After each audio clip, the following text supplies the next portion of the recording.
The world was shocked when Aaliyah died in a plane crash, but the details about her final moments were even more disturbing. The story of Aaliyah is truly heartbreaking. At 22, she had achieved the kind of success most people only dream of.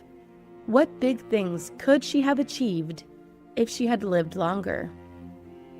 Aaliyah loved her name, which has roots in the Arabic word Ali. The singer also connected it to the Hebrew word Aliyah, which means highest, most exalted one, the best.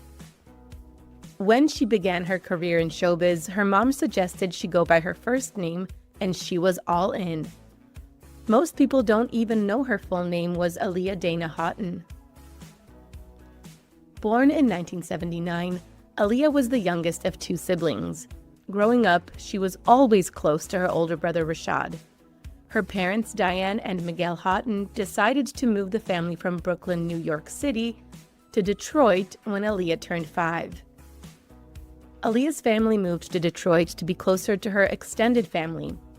Her uncle, Barry Hankerson, who was an entertainment lawyer, and his wife, singer Gladys Knight.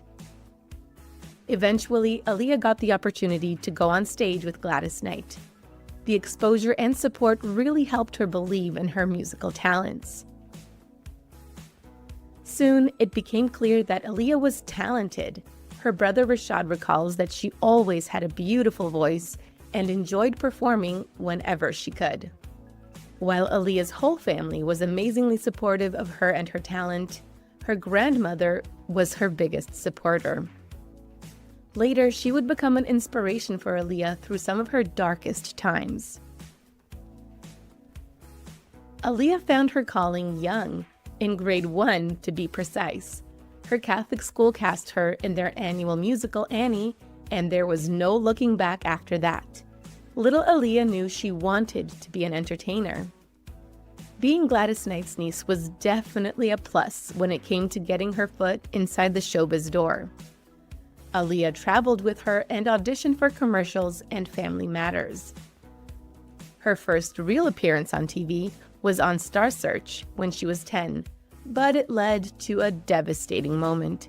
She lost that day, but she also made a powerful impression. Host Ed McMahon said he saw the fire in Aaliyah when she came on stage. Aaliyah was determined to get into the Detroit High School for Fine and Performing Arts.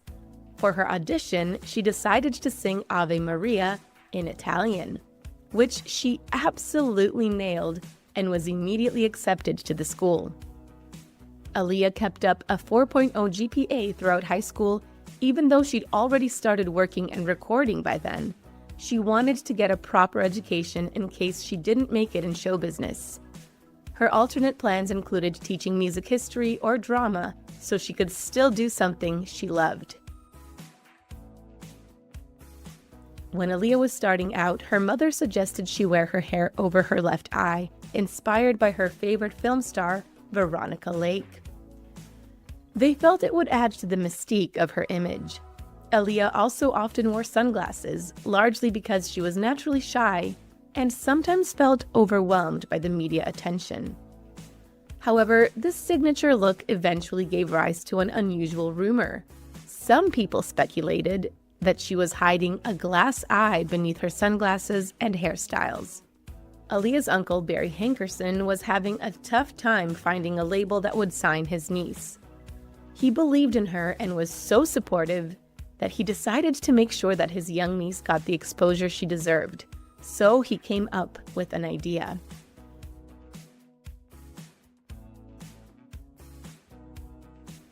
He started his own label, Blackground Records. Then he signed Aaliyah. Together they launched her first album, Age Ain't Nothing But a Number, in 1994, when she was just 15. The album was a hit, but the whole experience became an ordeal for the young singer. It took Aaliyah 8 to 10 months to finish recording Age Ain't Nothing But a Number.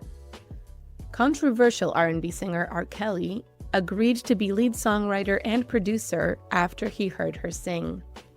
Hankerson thought he'd hit a bullseye when Kelly seemed so taken by the talented teenager. Unfortunately, he didn't realize exactly what he was getting his niece into. Kelly spent a lot of time with Aaliyah, trying to figure out what kind of songs would match her personality and musical style. She said they'd often go bowling or to the arcade and vibe off one another. Kelly also made her practice singing until he felt her performance was satisfactory. She admitted looking up to him and being close, but there was a dark side to the relationship. Sadly, their professional relationship had devastating consequences. R. Kelly took advantage of Aaliyah's trust in the most shocking way. Years later, rumors swirled that Aaliyah was married to R. Kelly, but she fervently denied them. She didn't talk about Kelly at all, and said people had the wrong idea just because they'd been so close while she was young. For his part, Kelly said the same thing. He acknowledged loving her, but as a best friend. However, there was one thing they didn't count on. Journalists from Vibe magazine tracked down their marriage certificate and published it. According to Damon Dash, Aaliyah's boyfriend at the time of her passing, all she wanted was to forget that the disturbing relationship with R. Kelly had ever happened. It was only after her passing that the devastating truth came out. Once she told her parents what had happened, they helped her annul the marriage. Following the annulment, Aaliyah wanted nothing more to do with R. Kelly. Unfortunately, this may not even be the worst part. According to Dash, if Kelly had been held accountable for his actions at the time, all the other young women he had allegedly been involved with afterward may have been spared. Aaliyah's cousin, Jomo Hankerson, said that the media had unfairly villainized her after the R. Kelly situation, making it hard to find producers for her second album. She left Jive Records and signed with Atlantic Records, hoping for a fresh start. While she had some worries about how this new album would turn out, it seemed like the stars were finally aligning in her favor. Regardless of what was happening behind the scenes, Aaliyah's vocals got great reviews from critics and listeners alike. People loved her warm, silky voice, and music editors from RPM magazine even pronounced that Aaliyah would follow in the footsteps of Whitney Houston, Mariah Carey, and Toni Braxton. She was destined to be a diva. Aaliyah received nominations for several awards, and some of her tracks went on to become big hits. Two of the main producers on Aaliyah's second album, One in a Million, were Timbaland and Missy Elliott. Since they were both just starting out, they were nervous about how much of a diva Aaliyah might be, considering she already had a successful debut album to her name. But Aaliyah won them over with her natural warmth and friendliness. Their sound and songs really worked for her, and One in a Million became a huge hit. Aaliyah had always wanted to be an entertainer, which meant she wanted to try her hand at everything. She was working with acclaimed acting coach Harold Guskin when Joel Silver offered her the role of Trish O'Day in Romeo Must Die, a modern martial arts-focused adaptation of Romeo and Juliet. Of course, she accepted the part. Aaliyah was a movie producer's dream. Between her acting chops and her singing skills, she was the total package. She had an executive producer role on the Romeo Must Die soundtrack and contributed 4 songs to it. The most popular was Try Again, which won Best Female Video and Best Video from a Film at the 2000 MTV Movie Awards. What would you do to get to me? What would you say to have your way? Would you give up or try again? She also received a Grammy nomination, though she didn't win. Like everything else, Aaliyah put her heart and soul in acting. It was no wonder then that she started getting offers for starring roles. There was one she just couldn't turn down.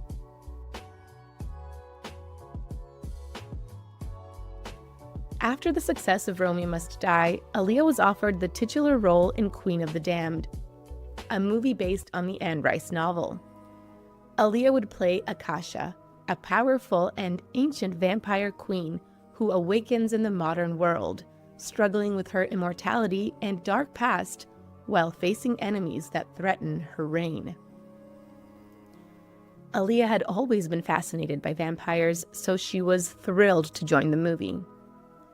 She had read all of Anne Rice's novels before filming began. Sadly, Queen of the Damned would be her final movie. While she completed all of her main scenes, her brother Rashad later stepped in to record a few lines she hadn't been able to finish. Sound engineers then used ADR to blend his voice with hers, adding a haunting, supernatural quality. My king, behold our kingdom. Aaliyah began recording her self-titled third album in March 2000, and it took her a full year to complete her tracks. Timbaland later expressed that Virgin Records had rushed the process, and the album didn't have the same level of production as her previous work. Nevertheless, the album was released in July 2001. Tragically, Aaliyah never got to see just how much people came to love it. Apart from her own hit singles and albums, Aaliyah had many film songs that were huge hits in their own right. She sang Journey to the Past in Anastasia, which received an Oscar nomination. It lost to My Heart Will Go On from Titanic, but Aaliyah performed her song at the 1998 Oscar ceremony. At 19, she was the youngest person ever to do so. One step at a time, one hope, then another. Aaliyah had always been close to her grandmother.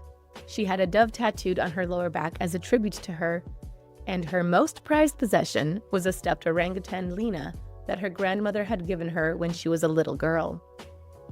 Despite her traumatic early relationship with R. Kelly, Aaliyah eventually got back into dating. She allegedly had a relationship with Jay-Z before starting to date Damon Dash. Aaliyah met Damon Dash, co-founder of Rockefeller Records, through his accountant. Dash recalled how they just clicked. He felt they were very similar and understood each other completely. Though Aaliyah hadn't announced anything other than a platonic relationship with Dash, she hosted his 30th birthday party and flew to visit him just 2 weeks before her passing. But the story gets even more heartbreaking.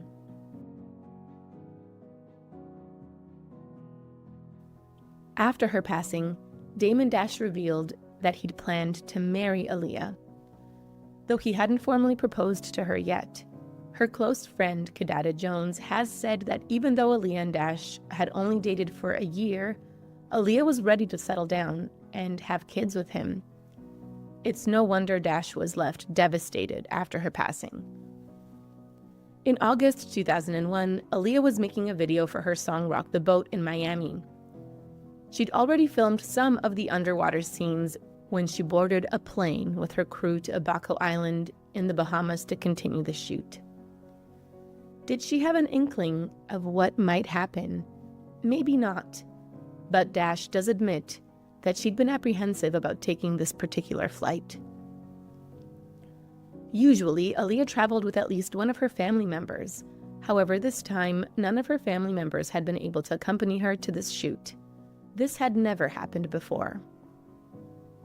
The director of the Rock the Boat video said that the entire crew had a wonderful time on the island, filming and relaxing in the tropical setting. Aaliyah wrapped up her scenes a day early, so she decided to leave the island with several members of her crew. No one could have predicted the disaster that was about to happen. Aaliyah boarded a 10-seat twin-engine Cessna 402B with 7 members of her team. Tragically, the plane crashed shortly after takeoff, just a few hundred feet from the runway. There were no survivors. Aaliyah was among those who passed away at the scene, while others succumbed to their injuries a few hours later. It was a catastrophe, but it didn't have to be. Aaliyah's funeral was a private affair with only her family and close friends. But her fans all over the world mourned her passing. Posters of her in New York City and Detroit became makeshift shrines with fans bringing flowers and gifts to honor the singer. Her family released 22 white doves at her funeral, one for each year of her life. Her crypt bears the inscription, "Baby Girl." Rock the Boat came out in October 2001, after Aaliyah's tragic death. With its dreamlike visuals and graceful choreography, the video captured the singer's effortless elegance and star power. Because of her passing, it took on a deeper emotional meaning for fans and became a symbol of her legacy. The movie Queen of the Damned came out after her passing. But there was something else that few fans knew. Aaliyah actually began principal photography for the Matrix sequel, but she hadn't completed many scenes. Had she lived, she would have starred in both Matrix Reloaded and The Matrix Revolutions. Barry Hankerson was heartbroken after Aaliyah passed away. Blackground Records and all it stood for went under. And artists like Timbaland and Toni Braxton sued the label for mismanagement. Since Blackground had the rights to Aaliyah's music, Hankerson initially refused to release her music to streaming services. Thankfully, her estate announced that the singer's music will be available for streaming. Very little was publicly known about Aaliyah's brief and secret marriage to R. Kelly during her lifetime. However, after her passing, more information gradually came to light. For exclusive perks like early access to new videos, priority replies to your comments, and to have your say on future content, consider becoming a Factinate member. On top of that, your support helps keep the channel going. Click the link in the description for more details.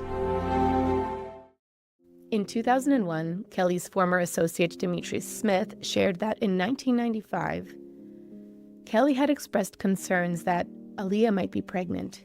According to Smith, this led to the falsification of documents in order to facilitate a secret marriage in Rosemont, Illinois, without her family's knowledge. In the years since, a broader pattern of troubling behavior involving underage girls has come to define much of the public's understanding of R. Kelly's actions. Tragic incidents like the plane crash that took Aaliyah's life often leave behind deep regrets and many unanswered questions. How did this happen? Who was responsible? In this case, it became clear that serious negligence by the plane company, Black Hawk International Airways Corporation, played a significant role. The plane was overloaded, and that was only part of the problem. The pilot, Luis Morales, was not certified to fly at the time, having been placed on probation just 2 weeks before the flight. The reason for his suspension was concerning. He had been found in possession of prohibited substances. The coroner's report later revealed traces of alcohol and other substances in his system. While he may have disregarded his own safety, putting others at risk is unacceptable. Following the tragedy, Aaliyah's family filed lawsuits against Virgin Records and Black Hawk Airways for their roles in the crash. The case lasted for a year before being settled out of court. Though justice was sought, nothing could bring Aaliyah back. Aaliyah's life was short, but powerful. She had huge talent and worked hard from a young age. Despite some tough times, she kept pushing forward. Though she only lived for 22 years, she lived her life doing what she loved most. She once said, "Everything is worth it, because it really makes me happy. I thank God for his blessings every chance I get."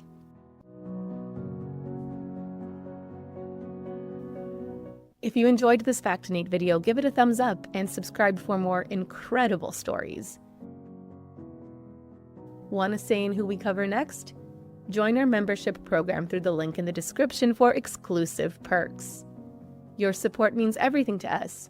Thanks for watching, and we'll see you in the next one.